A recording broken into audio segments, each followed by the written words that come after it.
ঈশ্বর যখন মানুষকে পৃথিবীতে পাঠাচ্ছিলেন তখন তাকে সব কিছুই দিয়েছিলেন। বুদ্ধি, শক্তি, অনুভব ক্ষমতা, ধন দৌলত, ইচ্ছা, ভালোবাসা। শুধু একটা জিনিস তার হাত থেকে পড়ে গেল, তিনি সেটি নিজের পদতলে লুকিয়ে রাখলেন। তখন দেবী লক্ষ্মী জিজ্ঞাসা করলেন, প্রভু আপনি কি পায়ের নিচে লুকিয়ে রাখলেন?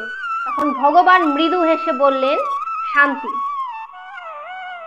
মানুষ সারা জীবন এর পিছনেই দৌড়বে, সব কিছু অর্জন করবে, তবু মন শান্ত হবে না।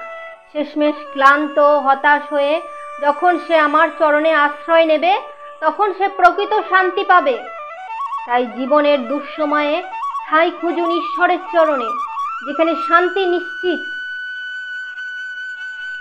নমস্কার। ভিডিওটি ভালো লাগলে অবশ্যই চ্যানেলটির পাশে থাকবেন, লাইক করবেন, সাবস্ক্রাইব করবেন।